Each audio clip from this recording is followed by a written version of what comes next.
नमस्कार शेतकरी मित्रांनो, कृषी शेती योजना या चॅनलमध्ये तुमचं सहर्ष स्वागत आहे. आज आपण जाणूया पी एम किसान योजनेच्या 19व्या हप्त्याची तारीख काय आहे आणि कोणत्या तारखेला 19वा हप्ता येऊ शकतो आणि कोणकोणते शेतकरी त्यासाठी पात्र राहतील. चला तर मग व्हिडिओ सुरू करूया.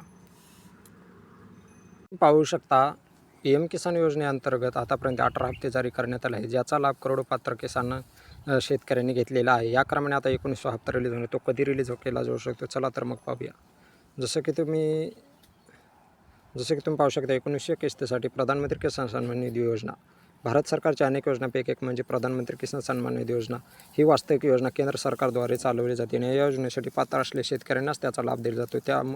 तुम्हीही या योजनेसाठी पात्र असाल तर तुम्ही अर्ज करू शकता आणि लाभ घेऊ शकता. योजनेअंतर्गत पात्र शेतकऱ्यांना वार्षिक 6,000 रुपये दिले जातात आणि हे पैसे प्रत्येकी 2,000 रुपयाच्या 3 हप्त्यामध्ये दिले जातात. म्हणजे की 3 हप्त्यांच्या डिवाईडमध्ये केलेले आहेत ते 6,000 रुपये. या क्रमाने आतापर्यंत एकूण 18 हप्ते जारी करण्यात आले आहेत आणि आता पुढचे वळण 19व्या हप्त्याचे आहे. तुम्हीही या योजनेचे लाभार्थी असाल तर तुम्हाला हा लाभ मिळू शकतो. परंतु हे जाणून घ्या की असे अनेक शेतकरी ज्या हप्त्याच्या लाभापासून वंचित राहू शकता. चला तर मग जाणूया 19वा हप्ता कधी सुटतो आणि कोणत्या शेतकऱ्यांचे हप्ते अडकले जाऊ शकतात. चला तर मग पाहूया. 19वा हप्ता कधी जारी केला जाऊ शकतो. पी एम किसान योजनेअंतर्गत मिळणारा प्रत्येक हप्ता सुमारे 4 महिन्यांच्या अंतराने जारी केला जातो. उदाहरणार्थ 18वा हप्ता ऑक्टोबरमध्ये जारी करण्यात आला आणि त्यानुसार 19व्या हप्त्यात 4 महिने जानेवारीमध्ये पूर्ण होत आहेत. त्यामुळे जानेवारी ते 19वा हप्ता जारी केला जाऊ शकतो असे मानले जातात.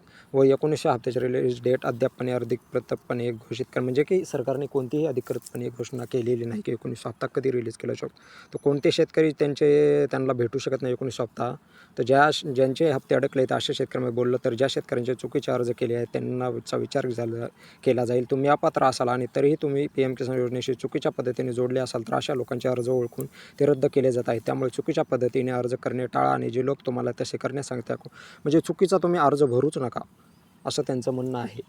चुकीचा जर तुम्ही अर्ज भरला असेल तर तो तुम्हाला अपात्र करण्यात येईल. कारण की आता एक नवीन मोहीम राबवली जात आहे.